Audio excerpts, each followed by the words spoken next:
Hello and welcome to one more episode of the Allplane Podcast, the podcast where we explore different aspects of the aviation industry in the company of those that know them inside out. But before we start, let me make the usual reminder that you can find the preceding 25 episodes, in addition to many other articles and stories about commercial aviation, on our website, Allplane.tv. That's ALLPLANE.tv. Today on the podcast we have an aviation pioneer, in the literal sense of the word. You may have heard about the Solar Impulse, which was an experimental aircraft that just a few years ago, in 2016, broke several records when circumnavigating the globe while running on solar energy only. Well, one of the two aviators on that journey was Swiss pilot and entrepreneur André Borschberg. The other was Bertrand Piccard, who is also known for a number of other unusual aviation feats. Still today, André holds the record of being the person that has completed the longest uninterrupted solo flight on a fixed-wing aircraft. That was the 118 hours he flew between Japan and Hawaii. But as impressive as this is, and although we do talk briefly about the Solar Impulse, André has come to the podcast mainly to talk about a new project of his. This is H55, a startup which is working on electric propulsion, an area that, as you know, we are paying very close attention to. H55 is currently testing its first prototype, an electric powertrain fitted into a checkmate airframe that has already been tested on several flights over the Swiss Alps. The next step will be to get it certified before the first units can be delivered by the end of 2022. This first aircraft is going to be aimed primarily at the flight training market, but André is already thinking a few years ahead and about the multiple applications that H55's electric powertrain will have in the broader aviation industry. We are talking about a truly transformative technology here. So, in order to learn more about it, let me welcome André to the podcast. Hello, André. How are you? Ed, it's a pleasure to be with you today. I'm very excited to have you here today on the podcast because you had a very important role in a groundbreaking aviation project was completed a few years ago. That's the Solar Impulse, was an experimental aircraft that flew around the world on solar power only. From that project, you then moved on to developing an electric propulsion project based in Switzerland called H55 that it's expected to have some very interesting applications. So I would like to speak about these two projects. But first of all, can you tell us a little bit about yourself, about your background? Of course, yes, with pleasure. I'm an entrepreneur for many years, and I studied engineering. I did an MBA from the Sloan School at MIT. So I was always attracted by technology, by the potential of innovation, but also by the way, in fact, to bring this innovation, these new thoughts into reality, real product, basically real applications. And in 2003, when my partner Bertrand Piccard had this idea to fly around the world with a completely new concept, a new type of aircraft, a new type of propulsion, to demonstrate the potential of clean technology. That was the aim at the time. I was immediately extremely enthusiastic because it was exactly what I was and what I did and what I really liked to do. Think in a new way, bring new solution. And I think more important today is to bring solutions which are useful in the long term. So not only something to make a profit, but really to have an application, a product which serves humanity. And what best, in fact, could be than a clean aviation solution. So at the beginning, it was not so much to revolutionize aviation. I mean, to bring a new type of airplanes for everyone. It was to show the potential. But when I flew over the Pacific Ocean for 5 days, 5 nights, non-stop, that's the longest flight ever done with any type of airplane. Yeah, actually, I just It was, just yeah, apologies to cut you here. Just a note for the audience. You are currently holding the record, right, for the longest non-stop flight on a fixed wing aircraft. yeah, that's right, yes. And of course, I hope in some ways that it will be beaten by someone soon, because it would mean that we make progress with technology, but that's not the case yet. And I think we could do it because the airplane was able to fly non-stop. I mean, for an unlimited time. It was the first airplane who had an unlimited endurance, because on one side it was getting its energy from the sun every day, and on the other side, it was so efficient that this little energy you can collect from the sun was sufficient to fly day and night. And in fact, this efficiency, and that's what I was trying to say, is that when I did this flight, a 5 days and 5 nights flight, it was so impressive in terms of reliability, ease of use, that I really thought that this technology would have a great potential in the aviation world as well. And that's the reasons why we decided, when we completed the flight around the world with a few of my colleagues at Solar Impulse, to continue the development of this technology and to bring it to everyone, I mean, to any application. Yeah. And to make it possible, because of course people, when you talk about clean aviation, they think, yeah, when can I fly with a large airliner and cross the oceans completely clean? Of course, this will not happen immediately. We will start with a much more modest application, but it will happen at a certain stage. It will take time, but it will happen. But we need to start today, and that's what we are doing with the company we created, H55. Mm-hmm. The Solar Impulse is such a fascinating project that it possibly would be enough for a whole podcast on its own, maybe some other time, because we are a bit time constrained today. I would like to speak about this H55 project you are leading. So you are creating the propulsion system for a light aircraft that, at least the very first version, the first iteration, is designed for training pilots, and you are doing this in the canton of Valais in Switzerland. And you recently completed a test flight. Well, recently, I think it was last year, right? That's about right. a year ago. But you keep developing this project, and here I must say you have a very interesting series of videos on YouTube that I'm gonna post on the show notes, where you explain step by step all this journey. Can you tell us a bit more about the H55 project, the technology behind it, and where are you now with this project? Sure. So first of all, we decided to focus on one part of the world of clean aviation, which is the propulsion system. So that's the motor controllers, the energy source. So it can be a battery, it can be a hybrid system, so something which produces the electricity on board. Solar Impulse was a hybrid airplane. I mean, the electricity was coming from the sun, transformed into electricity, and then used for propulsion. So that's our world. The second part of the strategy, which is important, is that we know that for aviation, certification is the necessary path. I mean, if you don't think about certification, you will never be able to bring something which can be used in aircraft. So we see our company as an instrument to bridge the world of innovation, because you have to be innovative and come with new solutions, and the traditional world of aviation through the certification process. So we are developing a certified organization, a certified product, and to be able to do this, you need to fly.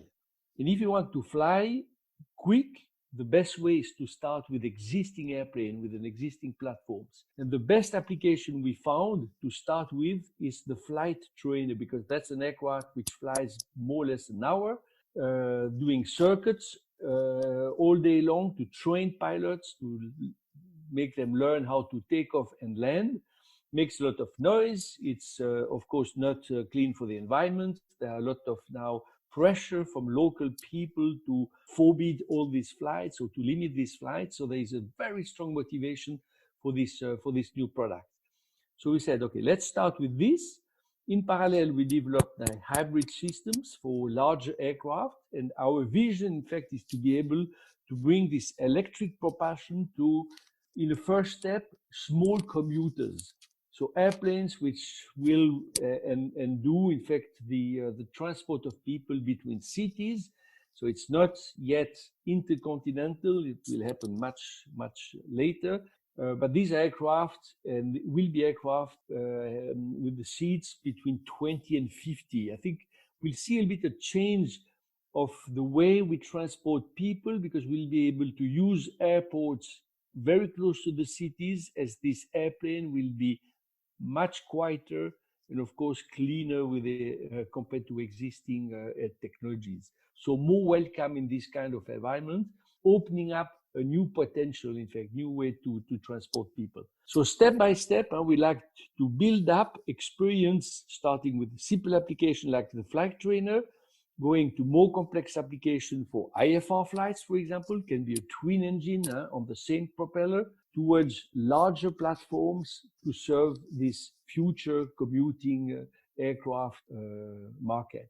All of this is in the roadmap of H55. All this is in the roadmap. And of course, we don't forget the VTOL world, because that's something I really like personally, because that's where I see the potential of electric engines. It's clean, of course. It's efficient, 95%. So it makes sense. It's very simple, very low maintenance. So it's evident it will come. But more interesting is that you can have one motor, you can have 10 motors, you can have 20 motors. As you don't have maintenance, the maintenance cost is about the same. So it allows you to distribute these motors on the airplane and come up with a completely different design. So I think the future is not just to replace, that's what we start with now, to replace combustion engine. We want to be in the air quickly, so we take a simple path. But I think the future is with the potential to come up with new designs, with this distributed propulsion, using also electric motors, not only to propel the aircraft, but to control it. So that's what's amazing. If you have something which is efficient, which is clean, which is quieter, so making much less noise, and which allows you to be extremely flexible in the way you control the aircraft, you'll see very interesting solutions come up during the next 10 years. Mm-hmm. Challenge, of course, is to certify this new thing, because the more innovative you are, the more difficult it's to certify. So that's reasons why we also want to be able to bring to these people a certified battery pack, so they can at least have access to certified components to facilitate the certification of their new aircraft, new ideas, new solutions. On your website, you highlight the certification aspect a lot. If I understand correctly, you are now undergoing this process, right, with your first prototype? Yeah, that's right. Yes, we have the process now ongoing with the EASA. On one side you have to certify the organization, the design organization itself. Then you need to certify the production organization. So you are allowed by EASA basically to produce and come up with the products which then ultimately will be certified. So it's not just to demonstrate the product is safe, but it's to demonstrate that your process is safe as well. And if you make a change, the change is extremely well implemented, has been analyzed, has been demonstrated as being safe. That's, what was not well done at Boeing with the 737 MAX. I don't like to criticize other people, but I think it's a good example of where one has to be careful. By going too fast, basically, they did not go through this certification process at the right time, which forced them to ground the aircraft for a year and a half. And you see the difficulty they had to bring it back in the air.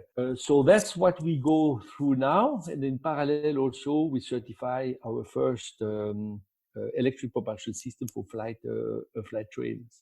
Mm-hmm. There is no certified system yet. So there is no electric propulsion which had, in the jargon of aviation, type certificate. So that's what we are aiming for. Early 2022. And you are using an airframe. You are basically, you have developed the powertrain and you are fitting this into an existing airframe that is a light aircraft made by a Czech manufacturer. Yeah, that's our first customer. Mm-hmm. That's BRM, and we believe it's a very good aircraft for this type of application. They sell it already for many, many schools around the world with a combustion engine. So with a slight transformation, because of course now instead of having fuel tank, you have battery systems. So the weight distribution is different. The aircraft is a little bit heavier. So you have to demonstrate that flight characteristics are also adequate. So they go through their own certification programs, but it's pretty simple. I mean, compared, of course, to the initial programs, certification programs they went through. Mm-hmm. So it's our first customer, but of course we are talking now to other aircraft manufacturers. And I think everyone started to be extremely interested because the demand from the market is more and more pressing to get this type of clean and quiet solutions. Mm-hmm. It comes from the flight schools themselves. I mean, it's interesting to see, young students, young pilots, they want to learn flying on new types of airplanes. I mean, they don't want to learn on an airplane which has been designed 50, 60 years ago with an engine which has been designed as well 50 years ago, which they know will be replaced by these new technologies. Yeah, actually, that's exactly the next question I had for you is how different your main target is the flight schools. How different is it to learn to fly on an electric plane compared to a traditional one? I'm not a pilot myself, so I cannot talk from experience, but I'm just curious how the experience differs and whether there are some tweaks that are unique to electric flying when it comes to learning. The flight characteristics of the airplane are very similar. I mean, I don't want to say the same because the airplane may be a little bit heavier, so of course the behavior is slightly different. But at the end, the controllability of the airplane is exactly the same. So landing, taking off with an electric airplane or a combustion engine airplane doesn't make a big change. So you can go from one to the next one. You will not see much difference. Then in the way you use the propulsion, it's the same way as you fly on piston engine. When you go and fly with a turbine, you have to know the difference. There are some small differences in the way you use it, in the type of problems you may have. So you have to learn this, and for electric it's the same. I think one interesting difference is that when you use a combustion airplane, you have fuel tanks. And as you fly, in fact, the fuel tanks will get empty. So one thing will change potentially is the center of gravity, because the fuel tank is just not exactly, I mean, it's very close, but not exactly on this center of gravity. And of course, the aircraft gets lighter, so the ratio power to weight is improving. The more you fly, the more power you have in relation to the weight. And for electric aircraft, I don't want to say it's the opposite because you can compensate it, but it's a little bit different because, first of all, there is no change in weight. So you get the same takeoff and landing weight. That's interesting. You have no change in center of gravity, makes it, of course, much more simple. But as the battery gets depleted, the voltage gets a little bit lower. So potentially you may lose part of the power. So you may compensate it, but you still, the trend is to have a little bit less power available at the end compared to the beginning. So you have to know this, you have to be aware of it. So these are the very small differences. But in terms of flying permits, license that pilot will get, it will be the same, because the aircraft flies the same. And you also design a specific instrument panel. In some ways, yes, because the interface with the electric system is important to know the behavior of the batteries. I mean, we have and we follow, and that's very different compared to electric cars. We follow each battery cell. So we measure the temperature on each cell. And on these flight trainers, we have about 3,000 cells.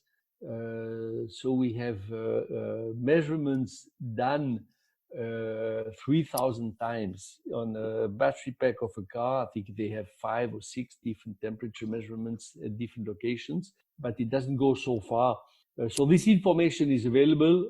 Of course, it's computed, so the computer gives you maximum, minimum. So of course, it's simplified, but you have access to all these. So the level of safety is extremely high. And you have to demonstrate to the authorities that even if you have one cell which would burn, because it has a chemical problem, it will not trigger the fire of the adjacent cells. So of course it will not trigger the fire of the airplanes or damage the airplanes and create, of course, catastrophic situation. So that's something which is difficult. That's something we have been doing, and that's something, and these are the solutions that we propose to our customers. Mm-hmm. And just to wrap it up, because I know you are a bit short of time today, so I'm going to add all this extra information on the show notes so that people can get to see pictures and some information about all these things we're talking about. But I wanted to ask you about the economics of electric flight. I saw in your website or your videos, I don't remember now, that this has a very low operational cost. Do you have some numbers about how it compares to the conventional fuel-powered aircraft? Or the way we price, in fact, the technology is to make the cost of ownership. The cost of ownership is the total cost for someone, which includes the amortization costs, the maintenance costs, the fuel costs, and so on and so on. That's the cost per hour for someone who is a small user. So for a small aero club or a small flying school, this cost is the same over the life of the airplane. For a large school which flies much more hours, how to say that, compared to a small schools per year, this cost will be lower. I mean, in average, something like 20% lower than with combustion engines. So the solution has to be cheaper. I mean, you cannot ask people to go to clean technologies, but says, sorry guys, but you have to pay much more than existing solution. They will not do it. So that's important. But there's something which is extremely interesting to realize is that the big part of the cost of ownership for combustion engine is fuel. It's the same for transport airplane. Right? It's 25, 30, 40, 50%. I mean, it all depends, how old and which type of aircraft and so on and so on. But it's a very big part. Yeah. If you have an efficient system, of course, you use much less energy, and the cost of electricity is today much lower, which means that the energy cost is extremely small. So instead of spending money on fuel, which goes to oil-producing countries, you spend money on technology to make basically your aircraft cleaner, quieter, and so on. Mm-hmm. Very good.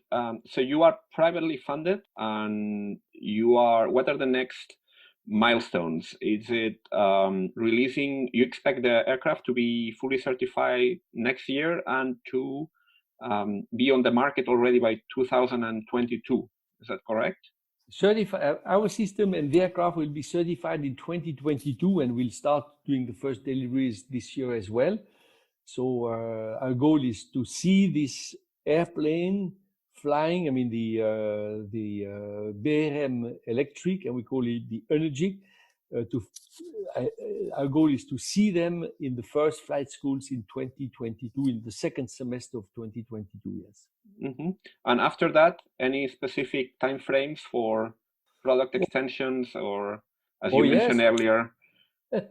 Of course, now we have on the roadmap different projects. So the next one is a hybrid solution, which will fly next year and certified a little bit later than the first one.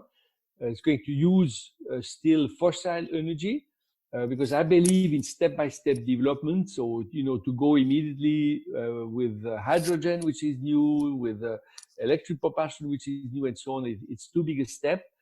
So we will add a generator and a combustion engine, which will allow to take off either electric or even on the combustion engine. But I mean, that's not the goal. But you could, or with both.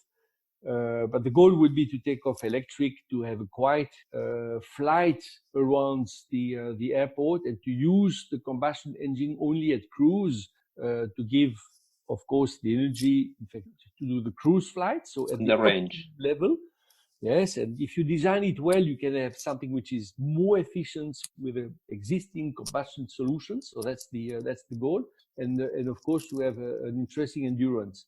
The next step afterwards would be to go clean, and I believe that if you want to use fuel cells and hydrogen, you also need a battery pack as a dual system. It increased safety because you don't have just the fuel cell as the primary system. So you could shut it down and use the battery only and land if you want to and need to interrupt the flight. So I believe the combination is going to be extremely interesting. And again, in fact, going step by step, so not doing everything in the same time. So hydrogen is, I would say, the third part.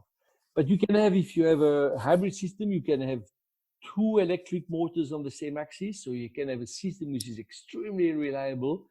So we aim to develop IFR solutions also very soon, so that private airplanes, leading ultimately to commuters, private airplanes can fly electric around the airports and hybrid during the cruise with using a very, very safe system for that. Well, that's something definitely we'll be keeping an eye on to see what we'll news come out of sure. Switzerland. Very good. Andre, it's been a real pleasure having you here on the podcast. Thank you so much for making time today for this interview. Great pleasure. Just a reminder that people can find you on H55.ch, so not .com, .ch, which is the Swiss internet code. Also on YouTube, where you have many, as I said earlier, you have many interesting videos where you explain step by step all the developments of this very interesting project. So I'm going to post links to all of these on the show notes. So wishing you all the best with the project. And thank you very much. Hopefully we'll be reading some exciting news soon about. We'll keep you posted for sure. The progress. Thank you for your interest, Miguel. Thank you. Bye. Have a great day. Bye-bye.